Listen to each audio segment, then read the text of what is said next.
오늘은 인생의 분기점이라는 제목으로 또 말씀의 은혜를 함께 나누겠습니다. 요즘 제가 마음속에 품고 늘 묵상하는 성경 구절이 있습니다. 시편 37편 25절 말씀이에요. 내가 어려서부터 늙기까지 의인이 버림을 당하거나 그의 자손이 걸식함을 보지 못하였도다.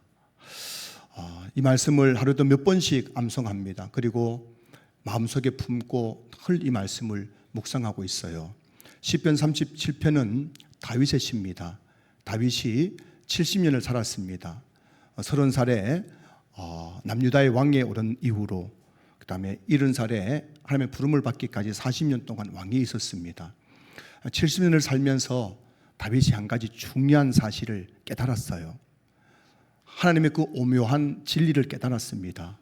그게 뭐냐면은 다윗이 어려서부터 늙기까지 하나님을 잘 믿는 의인이 하나님께 버림을 당하거나 그의 자손들이 걸식하는 것을 보지 못했다는 것입니다.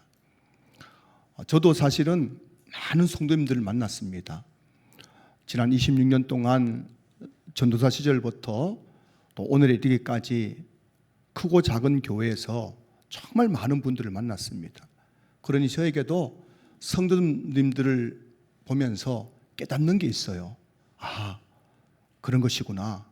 인생이 이런 것이구나. 신앙이 이런 것이구나. 깨닫는 것이 있는데 다윗이 한 나라의 왕으로서 그동안 수많은 사람들을 옆에서 지켜보면서 깨닫는 게 뭐냐면은 어려서부터 늙기까지 정말 의인이 하나님께 버림받는 것을 본 적이 없다는 겁니다.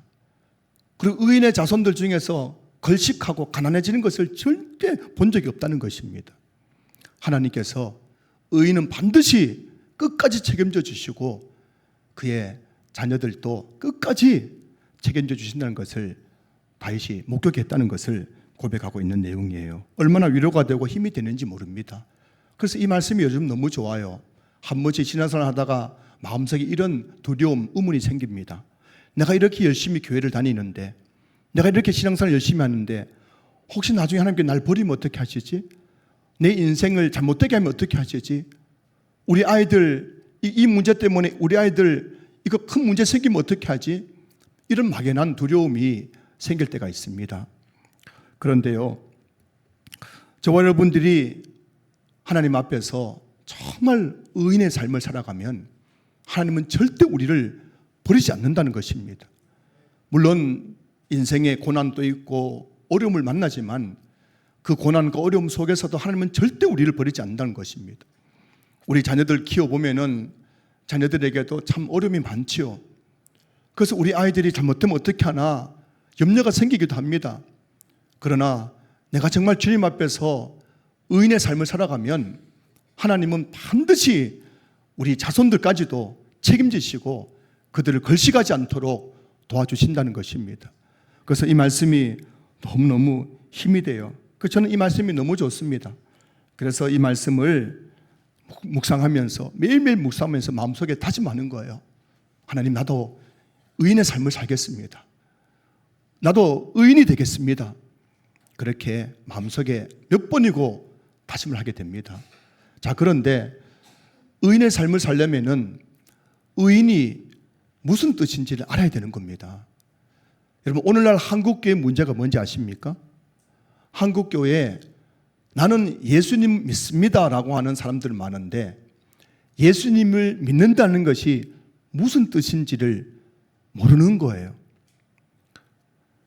예수님을 믿는 사람을 가리켜서 그리스도인이라고 하는데 그리스도인이란 그 말의 의미가 뭔지를 모르고 교회를 다니니까 교회를 다니지만 여전히 사는 모습 보면은 세상 사람들과 별 다를 게 없다는 겁니다.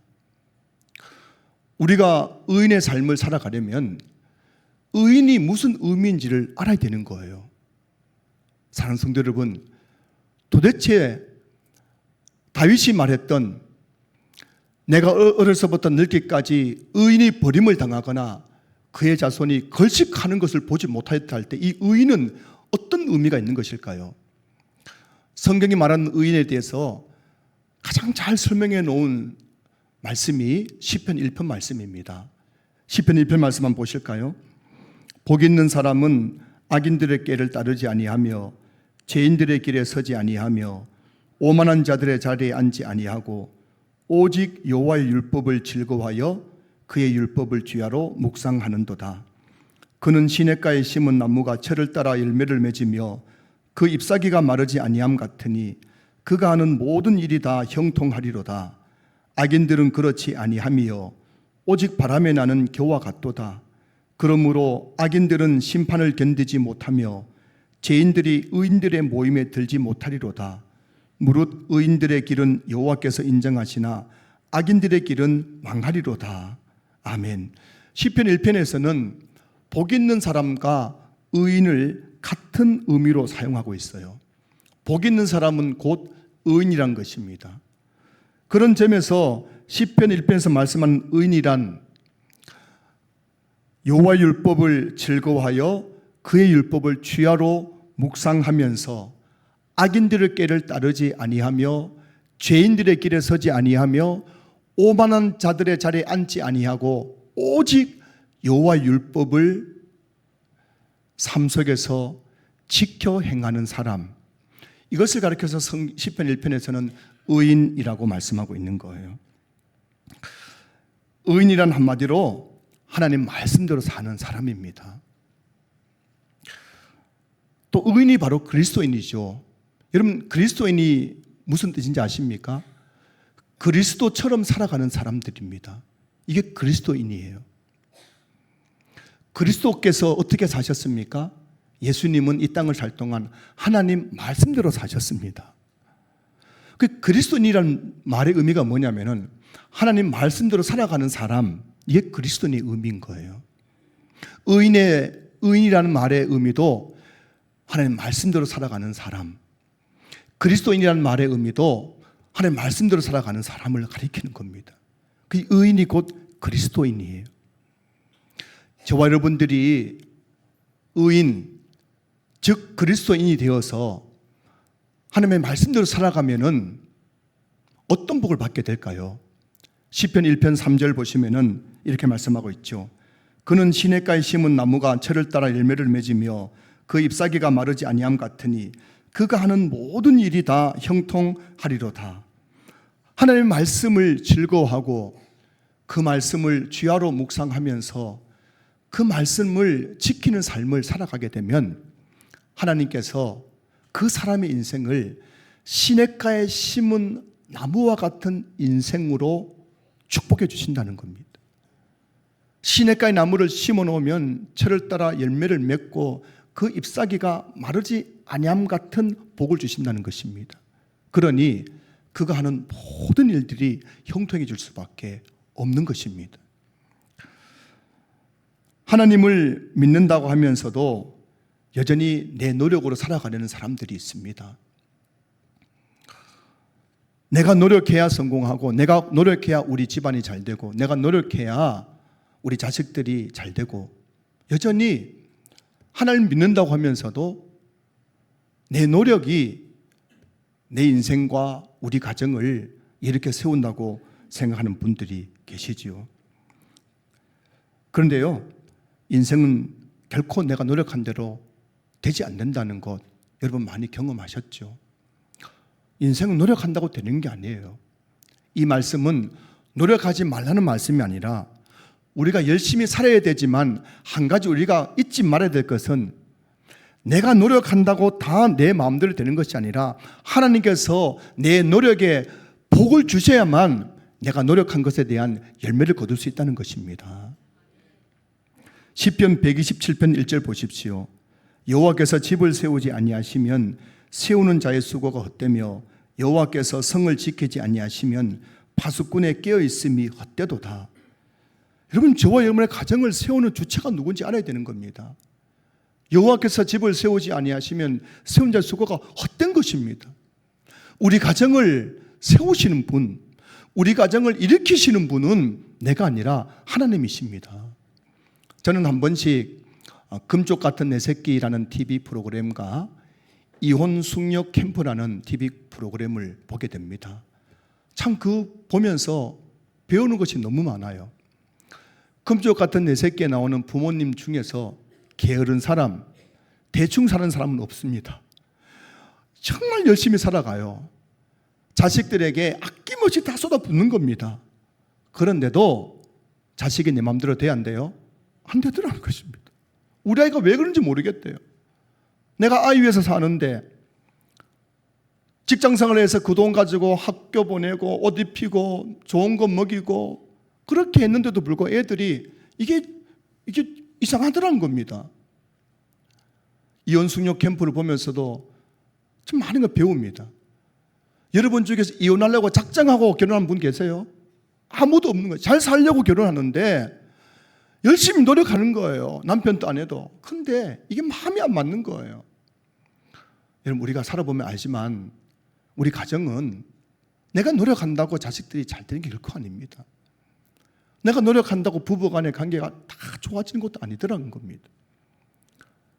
그런데 중요한 것은 아무리 깨어진 가정, 아무리 무뎌진 가정이라 할지라도 교회에 나와서 정말 하나님을 인격적으로 만나면 그 가정이 회복되더라는 것입니다. 뭘 말하는 겁니까? 우리 가정을 세우시는 분은 하나님이시라는 거예요. 이게 여러분 인정되어야 됩니다.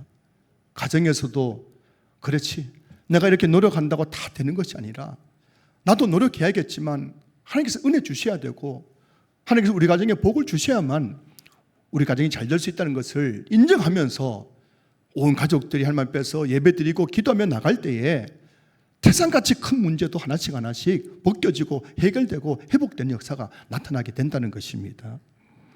오늘 설교 제목은 인생의 분기점입니다. 분기점이란 단어를 사전을 찾아보니 사물의 속성 따위가 바뀌어 갈라지는 지점이라고 되어 있더라고요. 분기점, 사물의 속성 따위가 바뀌어서 갈라지는 지점. 인생의 분기점이 뭘까요? 우리 인생의 속성, 우리 인생의 그 어떤 본질적인 그 속성들이 바뀌어 가지고 갈라지는 지점이 있다는 거예요. 저와 여러분이 똑같이 이렇게 신앙교회에서 신앙생활을 하지만은 지금은 나나 너나 다 똑같이 보이지만 어느 지점에 이르면은 어떤 분들은 그 인생이 축복의 길을 걸어가는가 하면 또 어떤 분들은 교회를 다님에도 불구하고 참 누가 보더라도 참 저 사람 교회 다니는데 왜 저럴까 싶을 만큼 저주스러운 삶을 살아가는 분들도 있더라는 겁니다. 그 지점, 똑같이 교회 다니는데 이렇게 이get이 갈라지는 그 지점에 도대체 뭐가 있느냐는 겁니다. 성경은 우리 인생의 분기점에 하나님의 말씀이 있다고 말씀하고 있습니다. 내 인생이 복을 향해 나아가느냐, 내 인생이 저주를 향해 나아가느냐, 그 갈라지는 그 분기점에 하나님의 말씀이 있다는 거예요. 하나님의 말씀을 대하는, 하나님의 말씀을 어떻게 반응하느냐에 따라서 우리 인생은 180도 달라질 수 있습니다. 하나님 말씀이 신앙생활에서 너무너무 중요하다는 것을 다시 한번 여러분 기억하셔야 됩니다. 창세기 보면은 하나님께서 소돔과 고모라를 멸망시키겠다고 롯에게 말합니다. 하나님께서 어느 날 롯을 찾아오셔서 소돔과 지악의 이 죄가 너무 커서 이제 내가 이 땅을 불로 심판하시겠다고 말씀하셨어요. 그 두려운 말씀을 듣고 롯이 집에 와서 두 딸과 두 사위에게 그 말씀을 했습니다. 하나님이 내게 말씀하셨다고. 하나님께서 이 소돔과 고모라의 그 죄가 간영하여서 불로 심판하겠다고 하니 이제 우리 빨리 보따리 싸서 이곳을 떠나야 된다라고 했을 때에 롯의 두 딸은 그 말씀을 믿었어요. 그런데 롯의 두 사위는 롯이 하는 그 말을 듣고 농담처럼 여겼다는 것입니다. 결국 어떻게 되었습니까? 롯과 두 딸들은 빨리 보따리 싸가지고 소돔 땅을 벗어났기 때문에 구원받았지만 롯의 두 사위는 하나님의 말씀을 듣고도 농담처럼 여기다가 그 불심판 가운데 멸망당했다고 성경이 말씀하고 있는 겁니다. 성도 여러분, 하나님의 말씀을 농담처럼 여기지 않았으면 좋겠습니다. 로레트 사이처럼 설교 들으면서도 이거 말이 되냐고 뭐 기도한다고 다 응답받겠어 뭐 기도한다고 맨날 목사님 새벽에 나오라 하는데 뭐 기도한다고 응답받겠어 뭐 맨날 전도하라고 한다는데 뭐 예수 믿는다고 다 구원받을 것 같으면 구원 못 받을 사람이 어디 있겠어. 그러니까 말씀을 들어도 그것을 농담처럼 여기고 지나가 버리는 거예요. 그러나 여러분 성경 보십시오. 하나님의 말씀은 진리입니다. 하나님의 말씀은 1.1핵도 절대 없어지지 아니하고 다 이루어진다고 성경이 말씀하고 있는 거예요. 우리 인생의 분기점은 하나님 말씀입니다. 그 말씀을 내가 어떻게 받아들이냐에 따라 가지고 우리 인생은 180도 달라지는 거예요. 축복을 향해 나아갈 수도 있고 저주를 향해 나아갈 수 있다는 겁니다. 자 보십시오. 오늘 보면 1절 2절 말씀 보십시오. 내가 내 하나님 여호와의 말씀을 삼가 듣고 내가 오늘 내게 명령하는 그의 모든 명령을 지켜 행하면 내 하나님 여호와께서 너를 세계 모든 민족 위에 뛰어나게 하실 것이라. 내가 내 하나님 여호와의 말씀을 청종하면 이 모든 복이 내게 임하며 내게 이르리니. 아멘. 하나님께서 이스라엘 백성들에게 복을 주시겠다고 말씀하고 있습니다. 내가 너희들에게 이 모든 복을 주시겠다는 겁니다. 그 누구에게 복을 주시겠다는 겁니까? 나의 이 모든 말을 듣고 행하는 자에게 복을 주시겠다고 말씀하고 있는 겁니다. 여러분, 구원받는 방법이 무엇일까요? 성경에 기록된 우리가 죄에서 구원받는 방법은 예수님을 믿고 마음에 영접하는 것밖에 없습니다. 그 외에 다른 방법으로는 우리가 죄에서 구원받을 방법이 없어요. 여러분, 구원받는 게 쉬워요, 어려워요? 쉬워요, 어려워요? 굉장히 쉽습니다. 어떻게 하면 죄에서 구원받고 천국 간다고요? 예수님 믿고 영접하면 되는 거예요. 자, 그런데 여러분, 이 쉬운 구원 많은 사람들이 받지 못합니다. 이유가 뭘까요? 예수님 믿고 구원받는 것을 믿지 못하기 때문입니다. 그래 쉬울 것 같으면은 다 그 구원받지 뭐 다 천국 가지면 하면서도 자기는 안 믿는 거예요. 성경은 우리가 예수님 믿고 예수님 영접하면은 죄에서 구원받고 천국 간다고 그렇게 말씀하고 있는데도 불구하고 그렇게 쉬울 것 같으면 다 믿지 하면서도 정작 본인은 못 믿는 거예요. 하나님 복도 마찬가지입니다. 여러분, 성경에서 복과 저주의 그 분기점에 있는 것은 말씀이에요. 그 하나님의 말씀을 듣고 그 말씀을 내 삶 속에서 지키며 살아가기만 하면 하나님께서 복을 주신다고 분명히 말씀하고 있는 거예요. 이건 하나님의 너무나 약속의 말씀입니다. 그런데 이 말을 곧이곧대로 믿고 말씀대로 사는 사람들이 많지 않는 거예요. 수십 년 교회 다녀도 복을 받지 못하는 거예요. 말씀을 믿지 못하니까. 기도하면 응답해 주겠다고, 전도하면 내가 너의 가정을 복음화 시켜주겠다고, 네가 말씀에 순종하면 복을 주시겠다고 그렇게 약속하고 말씀했는데도 불구하고 그게 믿어지지 않으니까 여전히 교회에서 예배 드리지만 밖에 나가면 내 삶의 방식은 불신자하고 똑같은 거예요. 그러니 그 삶 속에 아무런 역사가 나타나지 않는 겁니다. 복의 복자도 받지 못하는 거예요.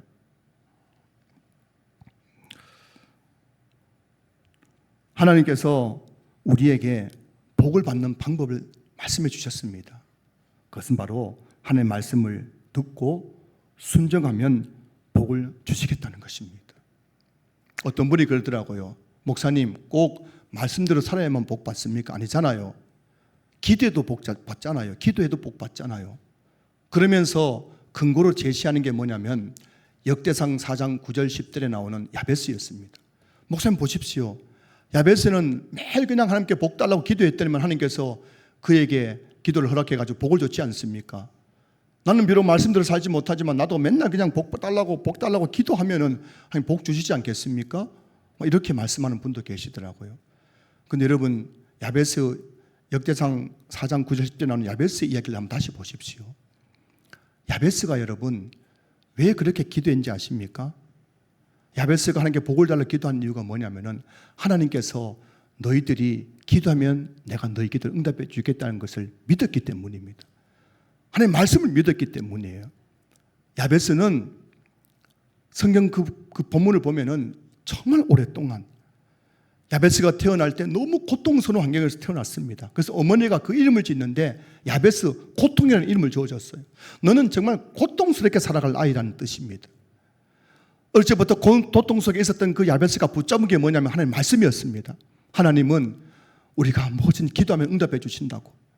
그래서 야베스는 아마 10년, 20년 넘게 하나님 내게 복을 달라고, 나를 복을 달라고, 난 너무 고통스러워요, 하나님 내게 복을 달라고 10년, 20년 동안 기도했다는 거예요. 여러분, 기도가 해도 안 된다고 말씀하시려면 최소한 10년은 기도하고 나서 그 말씀해 보세요. 대부분의 성도들이 기도해도 안 된다, 몇 번 기도했습니까?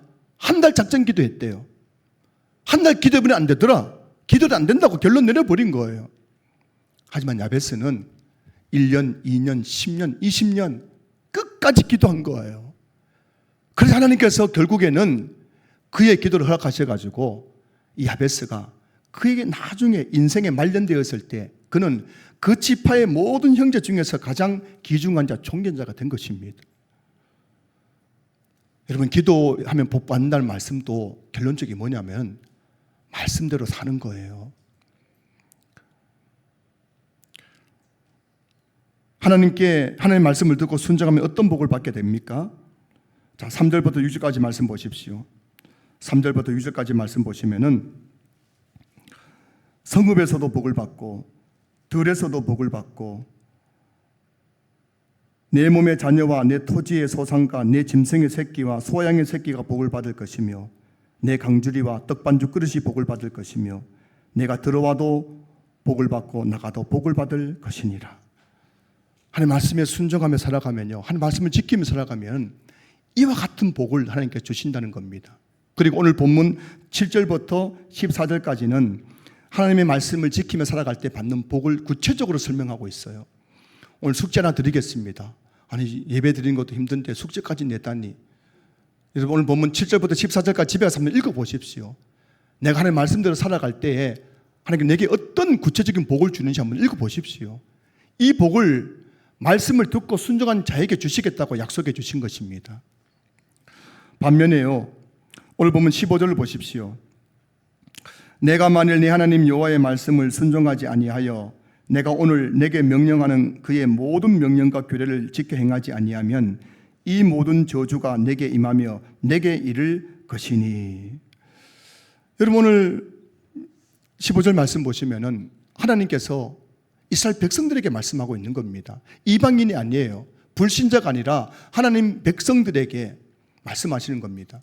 너희들이 만일 내 말을 듣고도 순종하지 아니하면 내가 이 모든 저주를 너에게 임하게 할 것이라는 겁니다. 어떤 저주입니까? 16절부터 19절까지 말씀 보세요. 내가 성읍에서도 저주를 받으며 들에서도 저주를 받을 것이요 또 내 강주리와 떡반죽 그릇이 저주를 받을 것이요 내 몸의 소생과 내 토지의 소산과 내 소와 양의 새끼가 저주를 받을 것이며 내가 들어와도 저주를 받고 나가도 저주를 받으리라.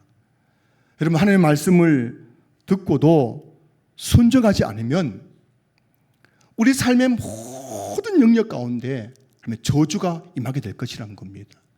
그리고 그 저주의 구체적인 내용이 오늘 본문 20절부터 68절까지 나옵니다. 축복의 구체적인 내용은 7절부터 14절까지인데 저주의 구체적인 내용은 20절부터 68절까지 너희들이 내 말을 듣고 순종하지 않을 때 너희들에게 어떤 저주가 임한지를 생생하게 너희들이 알아라는 것입니다. 여러분, 또 숙제 드릴게요. 오늘 복 받는 것만 좋아하지 마시고 오늘 집에 가서 20절부터 68절까지 내가 말씀대로 안 살 때 어떤 저주가 내게 임하는지 한번 여러분들이 잘 읽어보시기 바랍니다. 그런데 여러분, 이 말씀 들으면서 우리 한 가지 의문이 생깁니다. 이해가 되지 않습니다. 아니, 하나님께서 이스라엘 백성들을 복 주시려고 애굽에서 구원했지 않습니까? 그러면 이스라엘 백성들에게 복 주시면 되지 왜 또 말씀대로 안 살면 또 저주하겠다고 이렇게 저주를 퍼붓는 것입니까? 진짜 이해가 되지 않지 않습니까? 그러면 그냥 애굽에 살도록 내버려 두시지. 그렇게 애굽에서 구원하셨으면 이스라엘 백성이 복을 많이 줘가지고 그들이 막 축복될 삶을 살고 막 부자로 살고 9988 건강하게 살고 이렇게 살게 하면 좋을 텐데 왜 또 저주를 퍼붓겠다고 이렇게 말씀해가지고 우리를 두렵게 하는지 이해가 되지 않습니다. 여러분 생각해 보세요.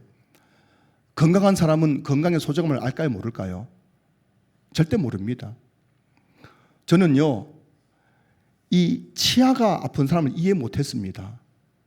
아이고 저 사람 왜 저 치아 때문에 저렇게 맨날 치과에 가지? 이해를 못했는데 어느 순간 찬물을 마시니 이가 시리는 거예요.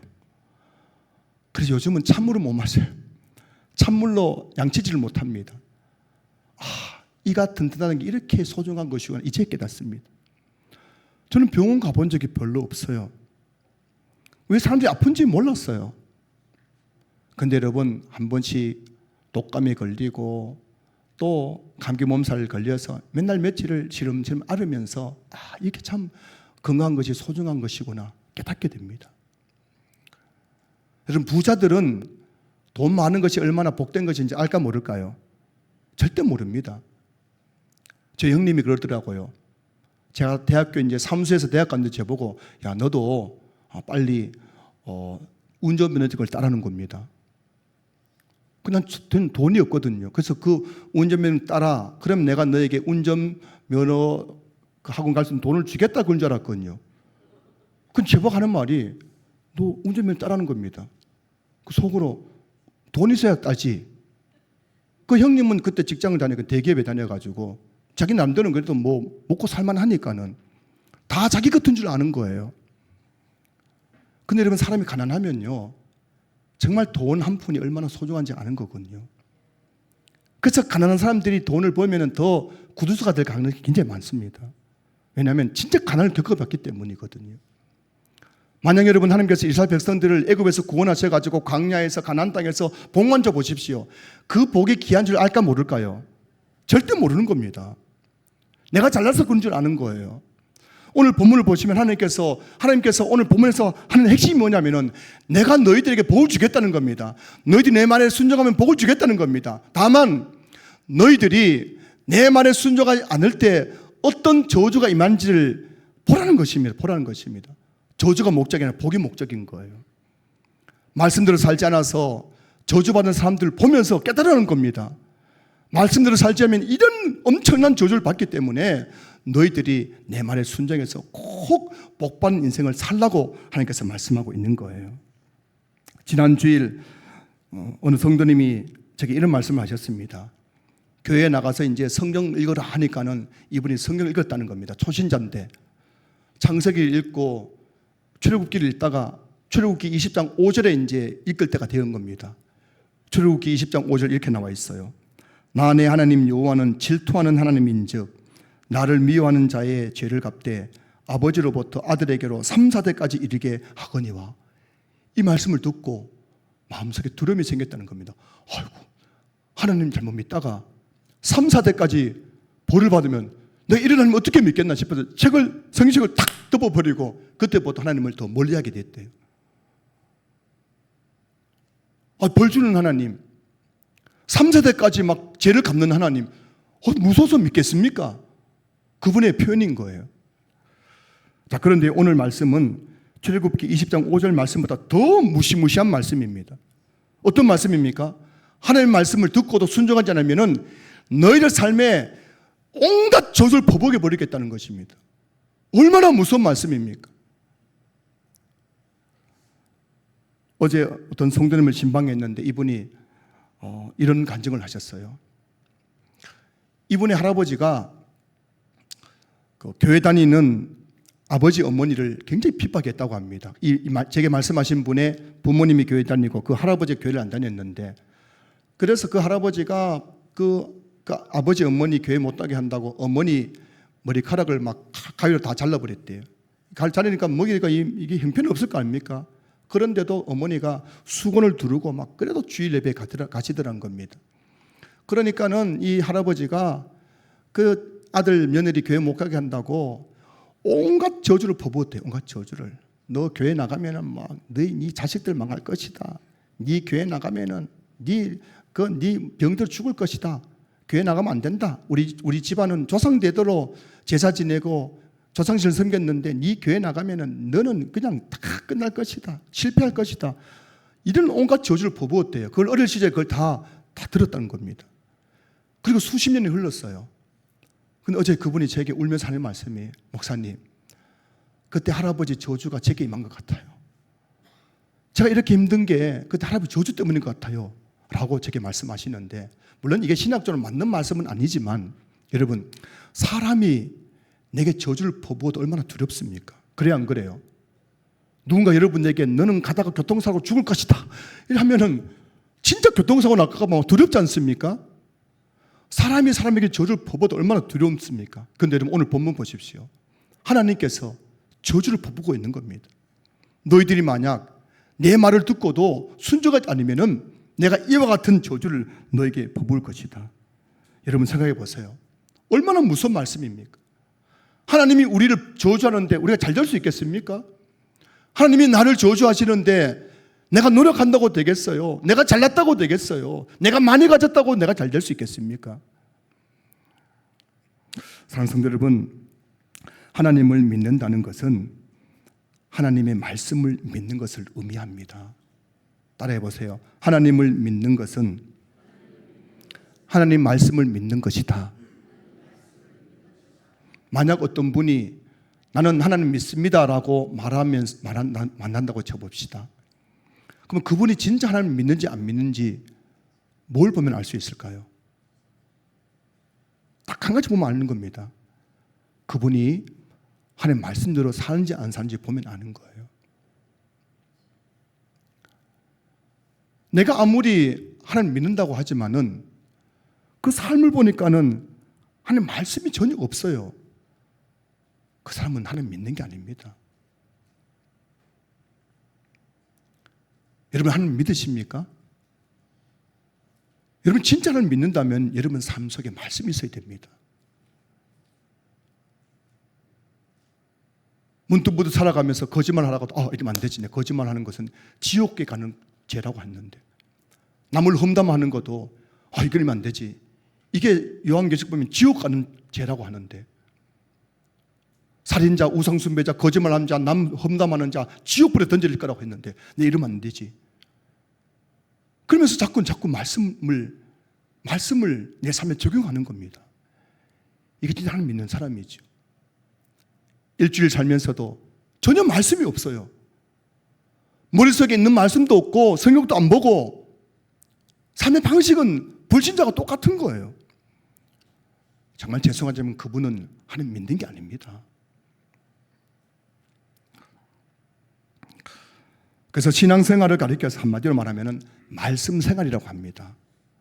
여러분, 말씀을 대하는 태도가 곧 하나님을 대하는 태도예요. 하나님 믿으면 말씀이 믿어집니다. 하나님 못 믿으면 말씀 못 믿어집니다. 여러분, 하나님 믿는다는 것은 바로 말씀을 대하는 태도가 하나님을 대하는 태도예요. 사람 사이도 그렇지 않습니까? 자, 여러분, 제가 여러분에게 말을 하는데 여러분들이 딴 데 쳐다보고 고개 푹 숙이고 있고 휴대폰 바라보고 있으면은 그 사람은 내 말을 안 듣는 것이 아니라 나를 무시하는 거잖아요. 그래요, 안 그래요? 여러분이 누군가의 말을 하는데 그 사람이 딴점 피우고 다른 사람하고 이야기하고 듣는 둥 마는 둥 하고 엉뚱하게 스마트폰 보고 막 전화 걸고 나는 말하는데 내 말을 안 들으면은 그분은 내 말을 안 듣는 것이 아니라 나를 뭐라고요? 무시하는 거예요. 무시하는 거예요. 나를 인정하지 않는 거예요. 똑같은 거예요. 하나님 말씀을 대하는 태도가 하나님을 대하는 태도인 겁니다. 하나님 말씀을 지키지 않는 사람은 하나님이 없는 거예요. 안 믿는 겁니다. 그래서 하나님은 하나님의 말씀을 대하는 태도를 통해서 우리의 믿음을 판단하시고 그 믿음을 통해서 어떤 사람에게는 복을 주시기도 하고 어떤 사람에게는 저주를 주시기도 하는 것입니다. 말씀을 마무리하겠습니다. 부모는 자식에게 어떻게 하든지 더 좋은 거 더 많이 물려주고 싶은 마음이 있으시죠? 여러분도 그러시죠? 여러분도 속 썩인 자식일지라도 내가 저놈인데 더 많은 거 물려줘야 될 텐데 싶은 마음이 있는 게 이게 부모 마음이에요. 그런데요, 부모의 많은 물려주는 유산이 도리어 자식의 인생을 망친 일들이 얼마나 많은지 모릅니다. 부모 유산 때문에 형제끼리 싸우고 칼부림 나고요, 원수되는 일들이 가정에 얼마나 많습니까? 제가 보니까요, 재벌 중에서 형제 사이 간에 사이 좋은 가정은 없습니다. 여러분 보십시오. 재벌 중에서 형제 간에 사이 좋은 집안 아무도 없습니다. 부모 유산 때문에 부모를 죽이고 부모를 요양원에 보내고 감금시키고 그 유산 때문에 흥청망청하다 인생 망치는 사람들이 얼마나 많은지 몰라요. 뉴스 보세요. 신문을 보십시오.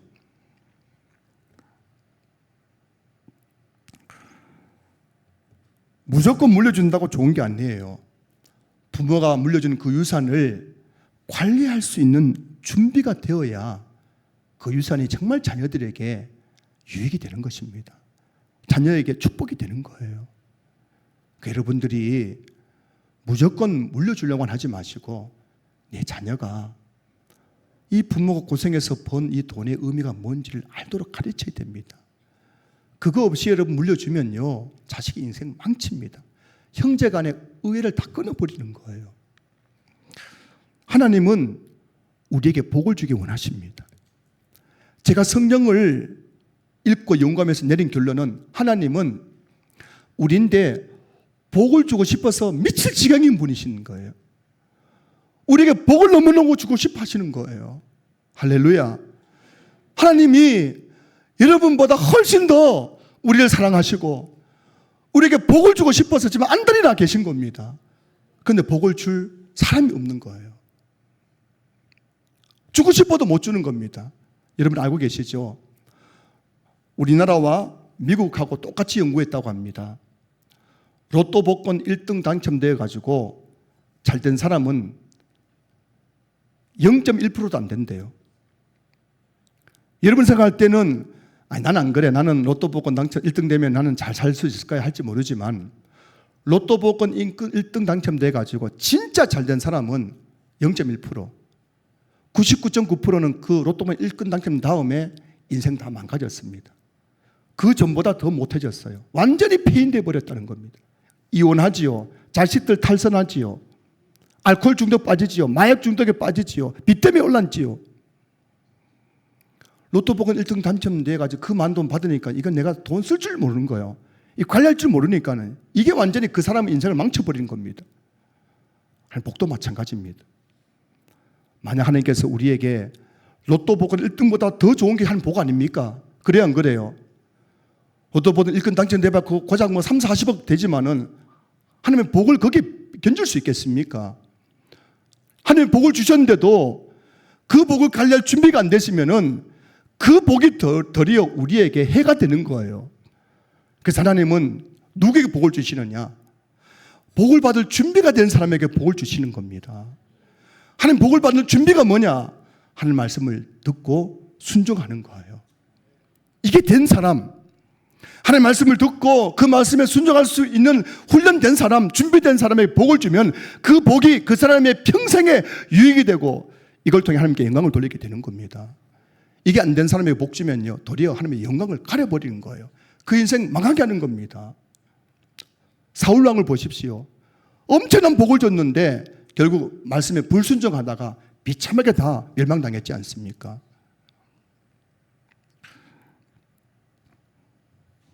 하나님의 복을 받을 준비가 무엇이냐? 하나님 말씀을 듣고 순종하는 겁니다. 이 준비가 되어야 되는 거예요. 이 준비만 되기만 하면은 하나님은 우리에게 하나님께서 가지고 있는 그 모든 복을 쏟아부어 주실 줄로 믿습니다. 성도 여러분, 우리 인생의 복과 저주로 갈라지는 분기점은 하나님의 말씀입니다. 여러분, 이걸 절대 잊으시면 안 됩니다. 이 말씀 앞에 여러분들이 어떤 반응과 태도를 보이느냐에 따라서 여러분들은 복과 저주로 완전히 달라지는 인생을 살아가게 되는 거예요. 전 우리 신앙계 모든 성도님들이 지금까지는 어떤 삶을 사는지 모르겠지만 지금부터라도 여러분 인생의 분기점에서 여러분 앞에 놓여있는 그 많은 말씀 앞에서 믿음으로 반응하셔서 여러분 복받을 준비 잘 하시기 바랍니다. 말씀 듣고 순종하십시오. 그러면 반드시 여러분의 인생을 다시 회복시키시고 여러분 자녀도 다시 죽게 돌아오게 하실 것이며 무너지고 쓰러진 여러분의 가정도 다시금 회복시켜 주실 것입니다.